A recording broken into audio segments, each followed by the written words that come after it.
ఆందోళనకరమైనటువంటి వార్త ఏంటంటే చిలుకూరి బాలాజీ ఆలయానికి పోటెత్తిన భక్తులు అప్పా జంక్షన్ పరిసర ప్రాంతాల్లో భారీగా ట్రాఫిక్ జాము 15 నుంచి 20 కిలోమీటర్ల మేర ఎక్కడి వాహనాలు అక్కడ ఆగిపోయినాయి. పోలీసులు చాలా సేపు ప్రయత్నిస్తే తప్ప క్లియర్గా అన్నటువంటి పరిస్థితి. దాదాపు 2 నుంచి 3 లక్షల మంది భక్తులు ఉదయం 4 గంటల నుంచే చిలుకూరు వైపు బాట పట్టిరు. అసలు ఏం జరిగింది చిలుకూరు కాడ, ఏముంది అనేది ఒక్కసారి చూస్తే, చిలుకూరి ఆలయం దగ్గర బ్రహ్మోత్సవాలు, స్వామివారి బ్రహ్మోత్సవాలు ముగిలి ఎప్పట్లాగానే ఆ కార్యక్రమాలు జరిగినాయి. సో అంతవరకు ఓకే, బాగానే ఉంది. కానీ ఈ మధ్యకాలంలో ఏం జరిగిందంటే, మరి అక్కడ ఎవరికి వచ్చిందో ఆలోచన తెలియదు, కానీ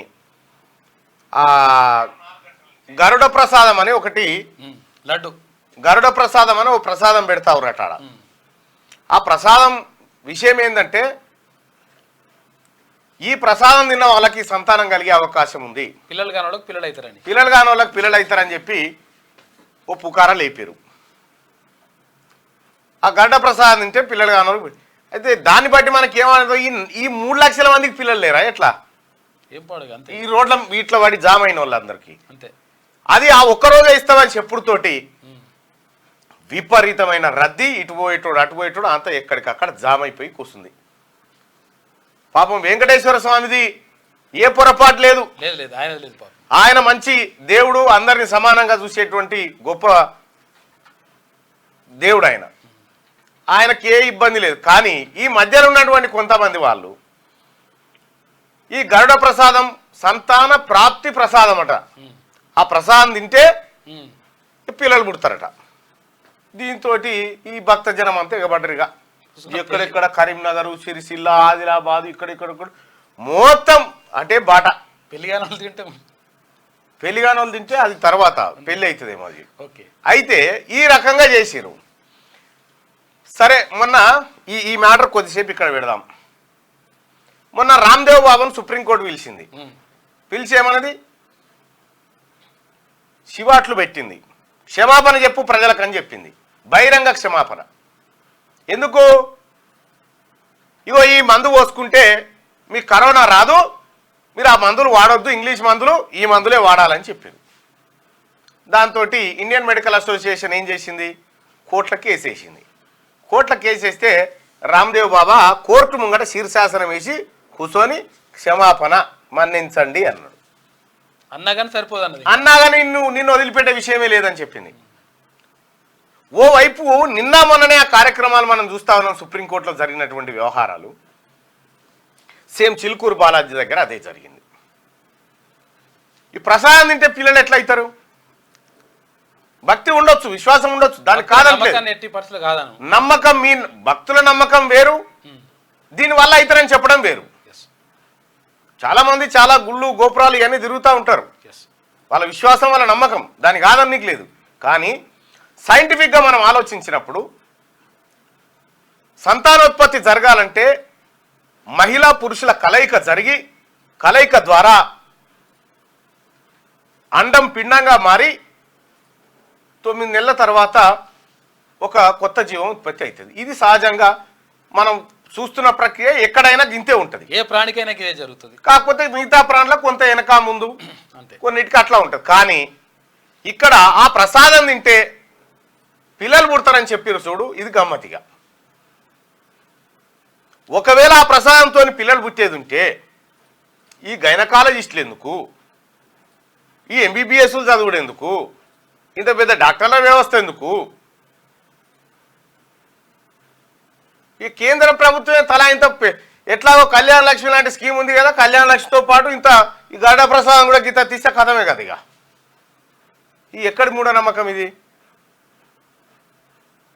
అందుకోసమే ప్రజలారా మీరు కూడా ఒకసారి ఆలోచించాలి. అందరికి భక్తి ఉంటుంది, అందరం పూజలు చేస్తాం, అందరూ మంచిగా ఉండాలని కోరుకుంటాం, అంతవరకు ఓకే. మొత్తం ఇక ఆ ప్రసాదం తింటేనే ఇక పిల్లలు అవుతారు, లేకపోతే గారని ఎగబడితే ఏంది పరిస్థితి? ఇప్పుడు ఆ పోతా ఉంటే ఒక ఆమె పెళ్లిగానే కూడా అందుకునే మాట, ఇప్పుడు ఆమె పరిస్థితి ఏంది? అదో పరిచయానిగా. ఈ రకంగా గుడిగా ఆలోచించకండి, వాస్తవం ఏందనేది కూడా తెలుసుకోండి. ఇదే ఇతర అభివృద్ధి చెందిన దేశాలలో ఇది పెడితే నవ్వుతారు. ఈ ప్రసాదం పెడితే అట్లాని ప్రసాదాలతోని విభూతులతోటి ఇక ఒక ఆయన ఉంటాడు ఇక చర్చి కాడ నూనె పోస్తా అంటాడు. నూనె వచ్చే వాడు లేచి నడుతూ ఉంటాడు. ఈ ఎక్కడి డ్రామాలు ఏం అర్థం కాదు. మ్యాజిక్ రెమెడీస్ యాక్ట్ ఉంది భారతదేశంలో 1954. ఆ యాక్ట్ ప్రకారం ఇటువంటి జిమ్మిక్కులు చేస్తే వితౌట్ నోటీస్తో అరెస్ట్ చేసి లోపటేయచ్చు.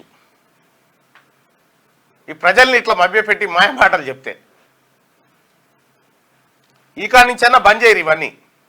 హైందవ ధర్మాన్ని తర్వాత భక్తిని ఎవరు కూడా కాదన్నారు. కాకపోతే ఏంటంటే ఇటువంటి చేయడం వల్ల ఇది లేనితోటి ఆత్మవిశ్వాసం పెంపొందించుకోవడానికి దేవుడు నమ్ముతాం, దేవుడి దగ్గర పోతాం, గుడ్లకు పోతాం, మొక్కుతాం, ఆత్మవిశ్వాసం పెంపొందించుకుంటాం. కానీ సంతానోత్పత్తి మాత్రం ఇది దుర్మార్గమైన విషయం. మళ్ళీ ఒకటే రోజు ఇచ్చి పడేది. ఓడేమో తాయితలు కడతాడు, తాయితలు కడతాడు, ఓడేమో నీళ్ళు చల్లుతుంటాడు. తనుల బాబా ఓడు వీడొకడు వాడొకడు ఏడంగా 30 ఏం కథను. ఓసారి ఏం జరిగింది ఎరికేనా అబ్బా? ఒక ఊళ్ళే ప్రాక్టికల్ నేను చూసిన కథ ఇది. ఒక ఊళ్ళే ఒక ఆయన గిట్లే వేషం కడతా ఉంటాడు. అంటే ఆయనకు నాటక రంగం అంటే ఇష్టం. ఎన్టీ రామారావు లెక్క అన్ని నాటకాలు వేస్తూ ఉంటాడు అన్నట్టు. అంటే వేషాధారణలు వివిధ సినిమాల్లో వేసినట్టు వేస్తూ ఉంటాడు. ఆయన ఒక రోజు బ్రహ్మంగా వేషం కట్టిండు. కట్టి ఆ బస్ స్టాండ్ ముంగట ఒకటి పార్టీ గది ఉంటే దాని మీద కూర్చుండు. ఆడంగా పోయేటోళ్ళు జర మొక్కిపోయింది. ఇట్లా మొక్కిపోయిన తర్వాత మొక్కిపోయిన తర్వాత ఓ ఏడాది తర్వాత మళ్ళీ వాళ్ళు వచ్చి నా గురించి దేవులాడుతురు. ఎందుకంటే నాకు మొక్కినందుకు సంతానం అయిందట అని. ఆయన బాయికాడు ఉంది. ఆయన బాయికాడు ఉంటే ఆ బాయికాడికి పోయి బట్టలు పెట్టి దండం పెట్టి ఆయన పరిశాన్. ఇగో ఈ కార్యక్రమాలు ఉంటాయి అన్నట్టు. నీ వల్లనే అయిందని. ఇంకేం చేస్తాం మనం? చెప్పకాడికి చెప్తాం, చేసేకాడికి చేస్తాం. ఇప్పుడు కాదు బ్రదర్, విశ్వాసం వేరు, ప్రజల్ని ఇంత అదేది పెట్టు, విశ్వాసం వేరు, మూఢనమ్మకాలు వేరు. నువ్వు విశ్వసిస్తే నీకేం ఎవరికి ఏం ఇబ్బంది ఉంది? అందరం పోమా? నిన్న మొన్న మేము పోయి అగో మా ఊళ్ళో పేద రాములవారి జాతర చేసి వచ్చి కళ్యాణం చేసి వచ్చినాం. విశ్వాసం ఉంటుంది అందరికి, అది వేరు. కొలుస్తాం భయ్, ఎందుకు కొలం? మనం కాదంటలేం, మరి విశ్వాసాన్ని మనం కాదంటలేం. ఎవరి విశ్వాసాన్ని కాదంటలేము, కాకపోతే ఎవరి విశ్వాసాన్ని. ఇప్పుడు చర్చి కాడ పెడతాడు ఆ పాస్టర్, ఆ నీళ్లు పోతా ఉంటాడు. ఇక ఈయనకు ఏడ్సే తక్కువ అవుతుంది అని చెప్తాడు. ఇంకొక ఆయన తాయిత కడతా ఉంటాడు మసీద్ కాడ కూర్చొని. ఇక ఇంకొక ఆయనకు ఈ దుకాణం పెట్టి. ఇవన్నీ మంచి ఆ ప్రజలకి దేవుడి మీద నమ్మకం ఓకే, కానీ మిగతాది ఇవన్నీ కూడా అట్లా